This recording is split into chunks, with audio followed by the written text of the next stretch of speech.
The following is an exclusive presentation of Cablevision local programming, TV that's close to home.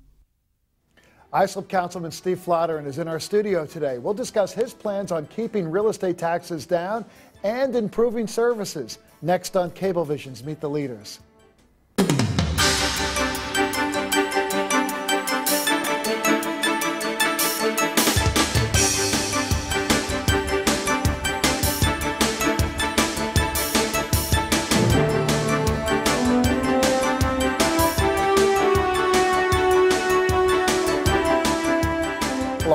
And welcome to Cablevision's Meet the Leaders, a program designed to inform and update you about your community and issues right here on Long Island.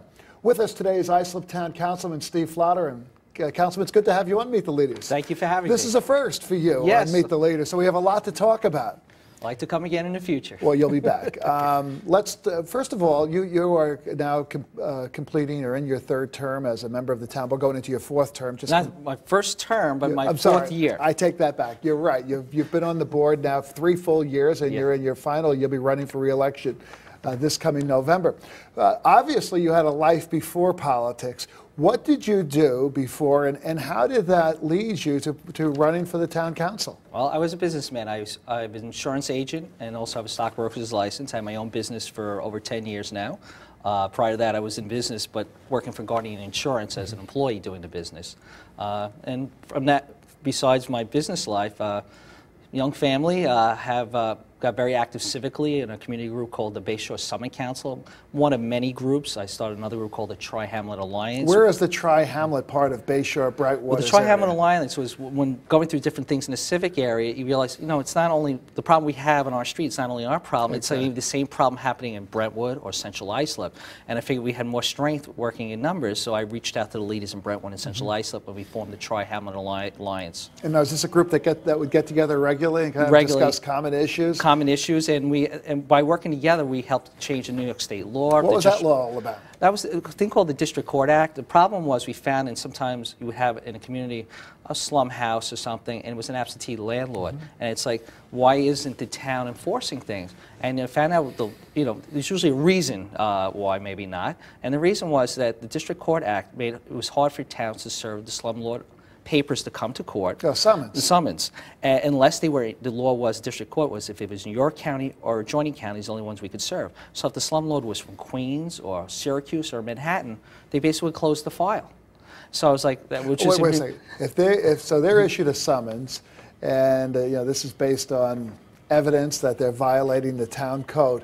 If they happen to be not a resident of Suffolk County or Nassau County, that summons basically didn't mean a thing. Didn't mean a thing. Wow. I never realized that. Yeah, and there was maybe some other legal ways they could have, but it was a lot more work, a lot more money, and it got to, let's go, they only have a certain amount of cases they probably could deal with at a time. So a lot of times those cases are just closed. So how did you get that law changed? Well, when I heard the ridiculous, as common sense person, I say that's ridiculous. I reached out. That's why we saw the Tri-Hamlet Alliance. It's like, me alone can't change that. When I brought up the idea, why don't we just change it? It seems ridiculous.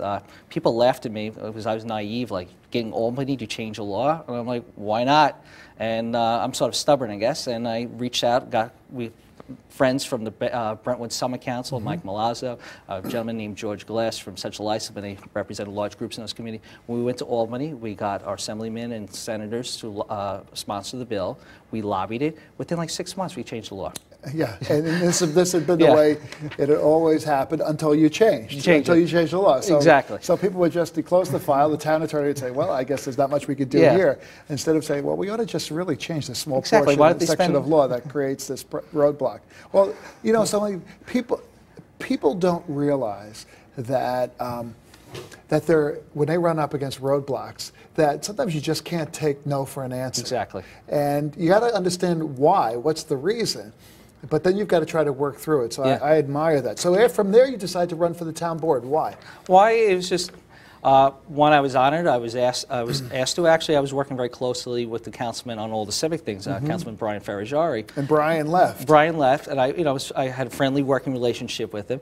And he called me out of all the people he knew, and I was very moved that he said, "Would you be interested in taking off my desk?" So you weren't a local politician working on campaigns, Not doing at all. all those things Not at that people have typically done to get involved in politics and eventually elective office. Yeah, I didn't know anything about politics. I didn't know what a committee man or a zone leader was. So you, you do now? I do now. All right, let's talk about things in Islip. Every government in our region and the country, especially local governments, is struggling under the weight of this national recession. And I know Islip is not immune. You've seen a big decline in mortgage recording taxes, which is a big source of revenue, and state aid and all that is being affected. Are there ways that you could deliver services in a more effective way and not have to continue to go back to the taxpayers looking for them, to just make up for the losses and kind of maintain what's there? First way, actually, maybe get into the tax thing for a short period, is that one thing you hear about the state, the federal government, all the deficits. One thing I would say, I like to give compliments where some things were done right. Past administration, they did do well, is that they were very frugal. Right. They did keep taxes. They lowered taxes over 14 years. People are paying less property taxes in the town of Islip today than they were 14 years ago. And also they had a large surplus. When the mortgage taxes in the 2002 through 2007, when the town was getting that much of an increase. Oh, the real estate market was booming. The town was, instead of getting the average 10 million a year, the town was getting 20, 25 million. What did they do with that money? Well, they socked it away. Oh, we had a large reserve. It's basically, our books each year, you look at our budget, we'd be assuming like 11 million come in, and we got 27 million one year, or 26. So we had in our general fund over $63 million surplus we inherited. So you got all the fears of all the levels of government. Town of Islip, our bond rating, our debt was very low. There was some concerns of now we get less of a mortgage tax. Sure. Definitely a concern. We're not going to be able to put away the same surplus anymore. No, of course not. In fact, you're getting less than what you had gotten in those years. We're getting less, but actually even the less is still, we always predicted we were going to get, let's say, 10 million. Okay. And we're getting what we predicted. So it's just like it would be hard to build a surplus, but it's not like, oh my God, it's hysteria. How would we have to cut and slash everything here?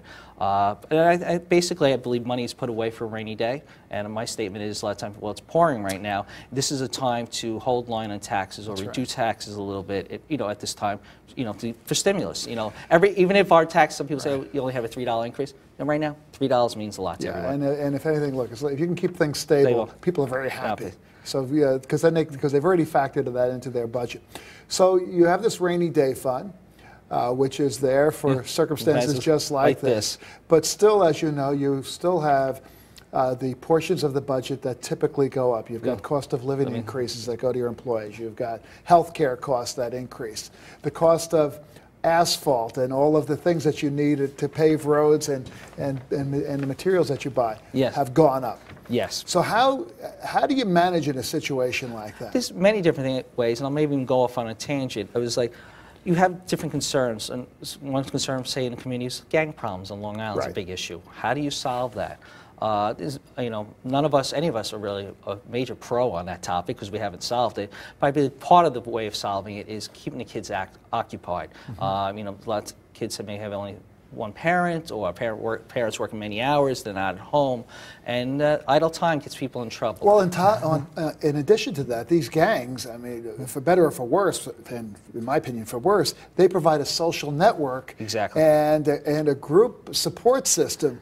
Unfortunately, it's geared in a very negative way. So I think it's so I look at it as my job is how can I help in a way? Is there anything I can do? Because even myself, my own family, we're not safe if this problem grows. So we have to find some answers here, regardless of people's situation. So part of the answer is how do I increase services? Get some of these, get kids occupied, have them have mentors. And I guess being a business person, I don't believe just raise taxes and throw money at the problem. That does not solve it. And I said, you used the example before, having with the Tri-Haven Alliance, went to Albany. I like to break things apart. Where's the problem, and how can we maybe do it or bring people together? Give me an example of a program that you put together utilizing that philosophy. Well, using that philosophy, I said, okay, I have to increase services. Let's look at It's not look at the problems just in the community. What are some of the positive things? The Brentwood community, centralized community, have some social economic problems and needs. Well, one of the great things in this community, Brentwood has the Brentwood Country Club. Like a beautiful Islip golf course. Beautiful Islip golf course. Right. And actually, I did looking at history. The original designer of that golf course is the same designer who designed the Garden City Men's Club. So we have this magnificent piece of property we have right in the middle of this community, and it's underutilized. Actually.